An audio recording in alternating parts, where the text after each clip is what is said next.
विनोद, तुम्हाला थोडंसं थांबवतो. जरांगे आता बोलतायत, नेमकं काय म्हणतात आपण पाहूया.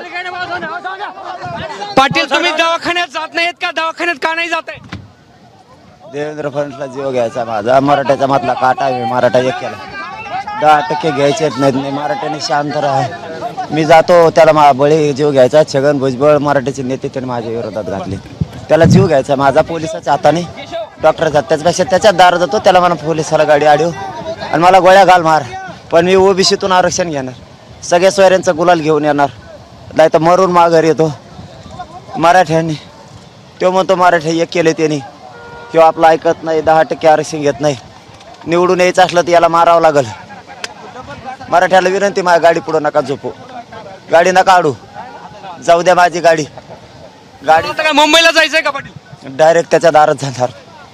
देवेंद्र फडणवीसला माझा बळी घ्यायचा, घे, गाडी आडू नका म्हणा. मराठ्याला विनंती, नका गाडी आडू, जाऊ द्या, जाऊ द्या. माझा मायबाप येतो, माझ्यातला जीव आहे, माझ्या समाजाचा. मी मराठीची एकजूट नाही फुटून देणार, मराठ्याला आरक्षणच देणार. देवेंद्र फडणवीसने छगन भुजबळ पुढे घातला, मराठीचे नेते पुढे घातले. घे म्हणा जीव, तुला बळी घ्यायचा नाही. पोलिसाच्या हाताने आडीव गाडी घाल गोळ्या, मला घाल गोळ्या. माझ्या मराठ्यांसाठी मी जीव द्यायला तयार आहे. मराठ्यांनो एकजूट ठेवा. तुमच्या लेकराला आरक्षण घेऊन येतो, गुलाल घेऊन येतो. काळजी करू नका, मला जाऊ द्या, गाडी आडू नका. तो मला मारणार आहे, गोळ्या घालून मारणार आहे पोलिसाच्या हातानं, किंवा इथं औषध देणार होता डॉक्टरांच्या हातात. तेव्हा म्हणतो हे मराठे यांनी एक केलेत, ह्यो फुटत नाही आपल्याला, ह्यो फुटत नाही, याला मारून टाका, याला गोळ्या औषध द्या, सलाईनमधून औषध द्या लवकर, नाही तर पोलिसाच्या हाताने एन्काउंटर करायचा. तेव्हा बळी घेणार आहे. मग घ्यायचं ना सगळं घ्यायचा. देवेंद्र फडणवीस तुला बामने कावा करतो मराठीच्या विरोधात, आणि मराठ्याचाच मला एका लेकराला मारायचं म्हणतो. मराठीचं तो आहे दारात यायलोय, मार, तू घे माझा बळी. निघालो मी तो याकडे, खानदानी मराठीची अवलादी, फुटणार नाही तुला.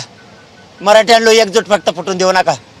याला गोळ्या घालून द्या, हा गोळ्या घालून द्या, घालू गोळ्या. मराठ्यांनाच एकजूट नका फुटून देऊ, आणि गाडी आडू नका, गाडी आडू नका, जाऊ द्या. मला त्याच्या दारात न्या, गाडी आडून देऊ नका रे, गाडी आडू नका. मराठ्यांना गाडी आडू नका.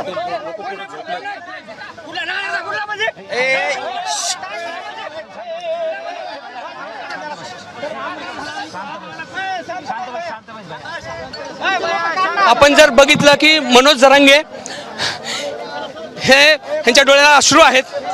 पुन्हा एकदा आपण उपचार घेणार नाहीत असं ते म्हणत आहेत, आणि त्यांचे सहकारी त्यांना ॲम्ब्युलन्समध्ये घेऊन दवाखान्यात नेण्याचा प्रयत्न करत आहेत, आग्रह करत आहेत कुठेतरी उपचार त्यांनी घ्यावेत, अशा प्रकारची विनवणी त्यांना होत आहे.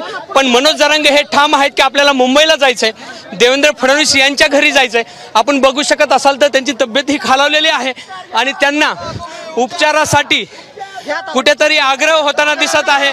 त्यांचे सहकारी त्यांना आग्रह करत आहेत, त्यांची प्रकृती खालावली. तुम्ही मागवापासून बरोबर आहेत. आता कुठे येतोय तुम्ही सगळे? दादाची मुंबईला, दादा म्हणते दादा म्हणले मुंबईला, फडणवीसच्या दारात जाणार आम्ही. कारण दादाने जो निर्णय घेते ते आम्ही मान्य करणार आहे. आमच्या दैवताला दादाचा निर्णय आम्हाला मान्य आहे, पण दादानी उपचार घेऊन या फडणवीसच्या काशा कराव्यात आणि त्याला धडा शिकावा. उपोषणाचं काही होईल, परंतु हा माणूस समाजाचा टिकला पाहिजे. एक तर अनेक वर्षापासून समाज आज एकत्र झालाय, असा समाजाला प्रामाणिक नेता परत भेटू शकत नाही. हे राजकारण ठिकाणी राहीन, सत्ता येतील सत्ता जातील, पण असा माणूस या समाजाला भेटणार नाही. म्हणून दादानी हट्ट करू नये, दादानी उपचार घ्यावा. आम्ही मुंबई नाही, आम्ही दुबईला जाऊ, दादासाठी कुठे दादासाठी आम्ही कुठे जाऊ, दादानी उपचार घ्यावा. फक्त दादानी उपचार घ्या. दादाचा जीव आमच्यासाठी महत्वाचा आहे, समाजासाठी दादाचा जीव महत्वाचा आहे.